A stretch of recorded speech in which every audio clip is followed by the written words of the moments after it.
I actually don't know if Libra is going to work. But I believe that it's important to try new things. When Facebook first announced it was getting into the crypto business, with a basically unregulated currency called Libra, the reaction from Wall Street and government bankers was about as expected. Libra raises a lot of serious concerns. I'm not a big fan of what they're doing there. I think it's a big mistake. It was a neat idea that will never happen. And I didn't thought that was Libra is in trouble. The social media giant had lined up a long list of corporate backers for the initiative, including major players in the payment space. In early October 2019, PayPal became the first company to back out of the Libra coalition. That led to an exodus of other companies from the project. MasterCard, Stripe, Visa, and eBay all followed PayPal and ditched Libra. So why are all these companies ghosting Facebook's digital currency all of a sudden? But it arose in an environment far different than what we have today. That's right. I agree with that. And I mean, this is the way that all systems work. I mean, you build something up, and then more requirements get placed on it over time. You build more things. Right. And technology advances enables us to jump over that, right?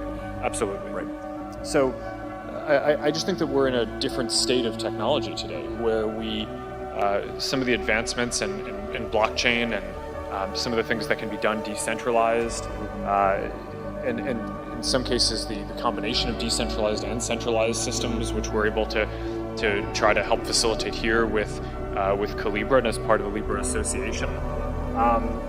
I think just allow a lot of the costs and inefficiency to be taken out of the system. I mean, I just think if you look at it today, you have your mobile phone, you have WhatsApp, right? You can text someone around the world. It's end-to-end encrypted. It gets there in less than a second, a lot less than a second, right? It's easy to use. I just don't see why you shouldn't be able to send money in the same way. It should be able to get there quickly. It shouldn't take days to get there, like current remittances do. Right. It should be free or extremely affordable. I mean, it may not be able to be completely free because it'll have to comply with a lot of these regulations, and that will require people and work. But just like the cost of text messages used to be very high before there was competition in that space, right. I think that the cost of money transfers should come down dramatically too, and enabling that kind of competition and kind of a new way of thinking about the space is fundamentally what we're trying to go for. As we sit here, there are more than 1 billion people around the world who don't have access to a bank account, but could through mobile phones if the right system existed. That includes more than 14 million people right here in the US. Being shut out of the financial system has real consequences for people's lives, and it's often the most disadvantaged people who pay the highest price.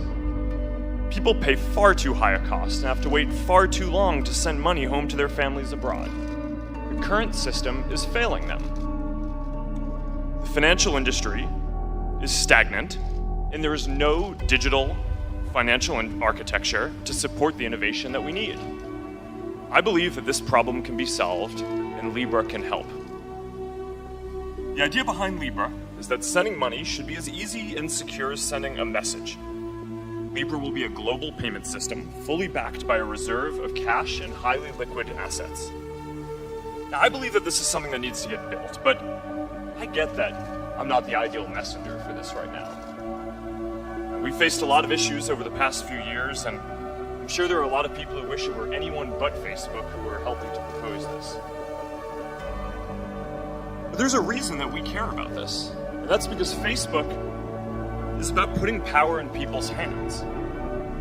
Our services already give people a voice to express what matters to them and to build businesses that create opportunity. Giving people control of their money is important too, and a simple, secure, and stable way to transfer money is empowering. Over the long term, if this means that more people transact on our platforms, that'll be good for our business.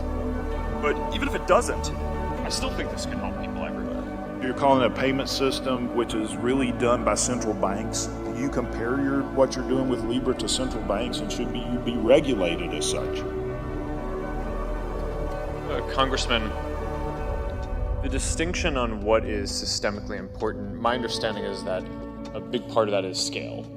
And I think it's worth noting that just because Facebook serves a lot of people around the world doesn't mean that if we rolled out a product that on day one all of those people would be using it. So, I mean, like any of the things that we do, we'd probably have to experiment and make the product work over time, and that would be risky. I mean, we're talking about there's a long public period where we're discussing this before actually getting any approvals and shipping stuff. But I actually think that there's also quite a risk that we ship something and it takes a long time to even make that work.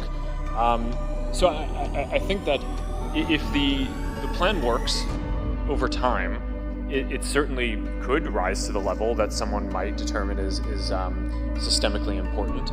I'll defer to the regulator's judgment on when that is, but I don't think it's automatically the case that if something launches and it's a small subset of the people who use our services, that it has to be that on day one. Well, if it does get to that's deemed systemically important, based on your previous statements that you're going to work with regulators, are you prepared to meet the requirements and the regulations that come with a systemically important financial service? Congressman, we would be. That's why we're working on this project, because we believe that in addition to the other ideas for digital currencies and cryptocurrencies that are out there, having a payment system that is based on some of those technologies but is regulated at the highest levels and upholds the highest standards on all of the areas around safety and security, whether it's financial stability or fighting terrorism or fighting crime or fighting fraud. We think that can exist with a digital currency too, and that's what we're trying to help create here. Mr. Zuckerberg, apart from private closed-door meetings and being called to testify, what has Facebook done to engage the entire crypto community to help Congress and regulators understand all the innovations in this space and why it should be supported domestically? Thank you, Congressman. You're raising a number of important questions in here.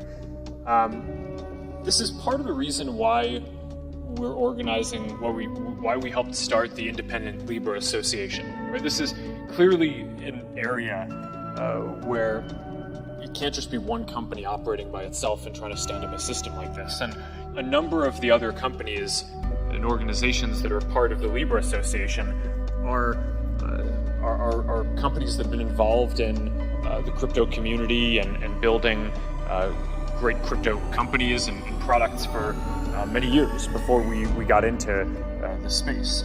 So I think that some of them have come up here and talked to all of you about the work that they're doing, given a diverse opinion on, I'm representing my views on how I think that this can advance our economy and help lead to more financial inclusion and build good services for people. But I think over time we'll want more members of the Libra Association or whether we want them to or not, I think that they will be involved in helping to educate more folks as well.